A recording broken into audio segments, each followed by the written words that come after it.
Shalom saudaraku yang terkasih, dimanapun Anda berada, saya percaya saya dan saudara ada dalam perlindungan Tuhan. Amin. Amin. Haleluya. Saudaraku yang terkasih, pada kesempatan ini kita akan belajar satu kebenaran firman Tuhan dengan singkat. Dan saya rindu kebenaran firman Tuhan ini menjadi berkat dalam kehidupan saudaraku yang seiman. Amin. Dan terlebih-lebih setiap orang yang mendengarkan firman Tuhan ini, supaya mereka juga percaya akan firman Tuhan ini. Amin. Saudaraku yang terkasih, pada kesempatan ini saya mau katakan kepada kita, 1 bulan yang lalu kita memperingati hari kematian dan kebangkitan Tuhan kita Yesus Kristus Tuhan. Pada tanggal 21 Mei ini kita juga akan memperingati yang namanya kenaikan Tuhan kita Yesus Kristus Tuhan. Saudaraku yang terkasih, ini adalah peristiwa yang tercatat di dalam sejarah iman Kristen. Kenaikan Tuhan ini adalah bukti bahwa iman kita bukanlah iman yang sia-sia. Ini membuktikan bahwa apa yang telah dinubuatkan oleh bapa leluhur kita telah tergenapi. Ini adalah salah satu bukti bahwa Tuhan kita adalah Tuhan yang benar.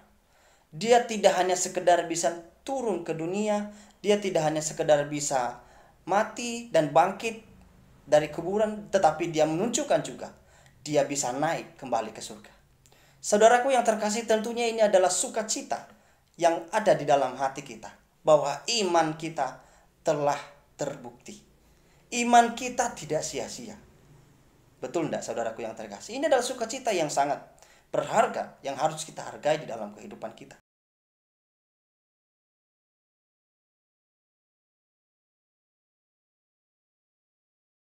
Kali ini firman Tuhan saya beri tema memaknai kenaikan Tuhan Yesus.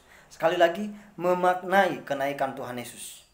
Selama saya dan saudara menjadi orang Kristen, selama itu juga setiap tahun kita merayakan kenaikan Tuhan Yesus. Selama itu juga kita mendengarkan ajaran tentang kenaikan Tuhan Yesus. Kita diajarkan kenaikan Tuhan Yesus menjamin keselamatan bagi setiap kita.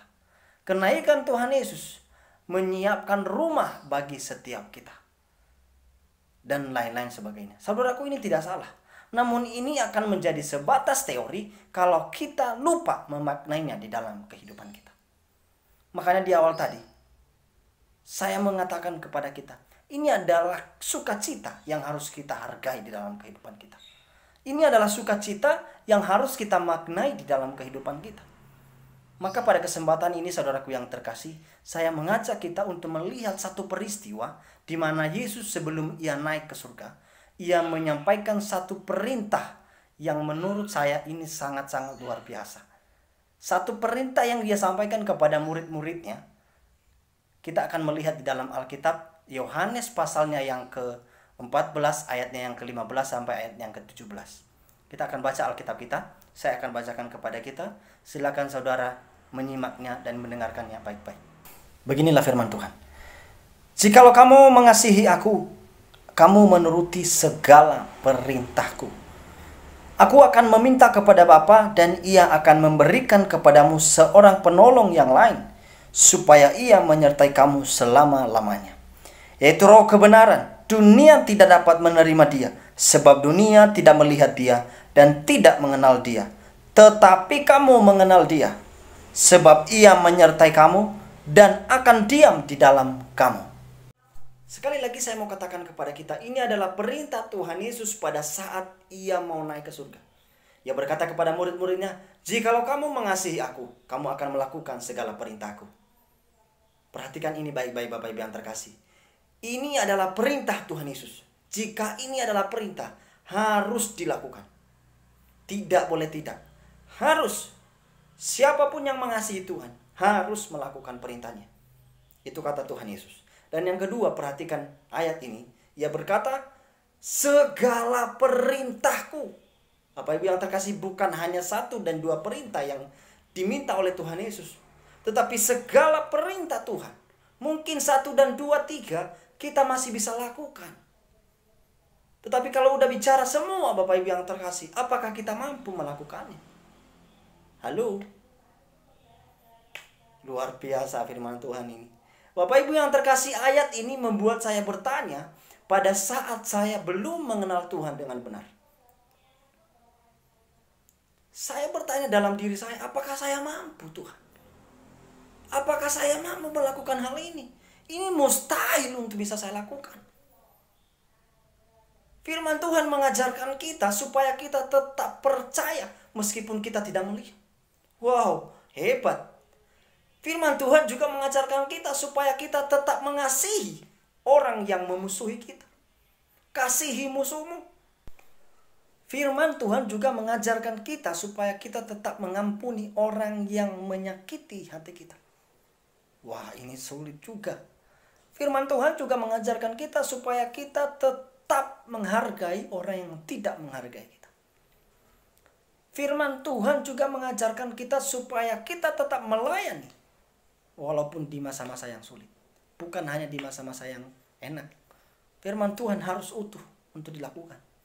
Firman Tuhan juga mengajarkan kita supaya kita tetap menjadi terang di dalam kegelapan. Firman Tuhan juga mengajarkan kita supaya kita tetap hidup kudus di hadapan Allah. Firman Tuhan juga mengajarkan kita supaya kita tidak menjadi orang yang khawatir, Bapak Ibu yang terkasih. Dan masih banyak yang lain lagi firman Tuhan yang harus kita lakukan seutuhnya. Ini sulit. Sekali lagi saya bilang, sangat sulit Bapak Ibu yang terkasih. Kita harus fair. Tidak ada kedagingan yang mampu melakukan firman Tuhan dengan benar. Dan Yesus tahu akan hal itu Bapak Ibu yang terkasih. Yesus mengerti bahwa murid-murid tidak mampu melakukan firman Tuhan, perintah Tuhan dengan seutuhnya, dengan menggunakan kekuatan sendiri. Makanya di ayat yang selanjutnya ia berkata kepada murid-muridnya, aku akan meminta kepada Bapa supaya ia memberikan penolong bagi kamu. Penolong dalam hal apa Bapak Ibu yang terkasih? Menolong kita untuk melakukan segala perintah Tuhan. Karena dengan kekuatan kita sendiri, segala perintah Tuhan kita tidak mampu lakukan. Mustahil itu kita bisa lakukan. Tetapi karena ada penolong yang Tuhan berikan dalam kehidupan kita, kita mampu untuk melakukan firman Tuhan. Kata seorang penolong yang dipakai oleh penulis kitab Yohanes ini, yang menggunakan bahasa Yunani, yaitu parakletos, yang artinya seseorang yang dipilih untuk mendampingi, memberikan nasihat, menyertai, menjadi penghibur, menjadi penguat, menjadi pembela, menjadi juru selamat, bahkan menjadi sahabat. Bapak Ibu yang terkasih, ini adalah pribadi yang sempurna yang ada di dalam hidup kita, yang dikirim oleh Tuhan untuk menolong kita. Siapa pribadi itu? Di ayat yang ke-17 ia berkata, yaitu roh kebenaran. Siapa roh kebenaran? Yaitu Roh Kudus itu sendiri yang kita percayai sampai sekarang. Dan ia mengatakan di ayat yang selanjutnya, ia berkata, ia akan tinggal di dalam kamu dan diam di dalam kamu. Bapak Ibu yang terkasih, artinya setiap orang yang percaya kepada Yesus, ada pribadi yang dikirim oleh Tuhan di dalam dirinya, yaitu Roh Kudus. Diam di dalam hidup kita. Tugasnya apa? Untuk menyikapkan kebenaran firman Tuhan. Untuk menolong kita melakukan kebenaran firman Tuhan. Sampai di sini Bapak Ibu yang terkasih, saya mau katakan kepada kita, sebenarnya yang tadinya kita tidak mampu untuk melakukan firman Tuhan, tetapi karena ada pribadi yang menolong kita, kita tidak bisa lagi berkata saya tidak mampu untuk melakukan firman Tuhan. Tetapi kita akan mampu untuk melakukan firman Tuhan karena ada penolong dalam hidup kita. Ada pribadi yang memberikan kekuatan bagi kita.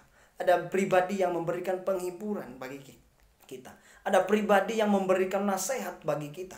Ada pribadi yang mendampingi kita untuk melakukan perintah Tuhan Yesus tadi. Untuk itu saya ajak kita untuk mengizinkan seorang penolong itu, yaitu Roh Kudus, untuk membimbing kehidupan kita, mengarahkan kehidupan kita, menyikapi kebenaran di dalam kehidupan kita. Dengan demikian, kita akan mampu melakukan kebenaran firman Tuhan dengan pertolongan Roh Kudus, bukan dengan kekuatan kita.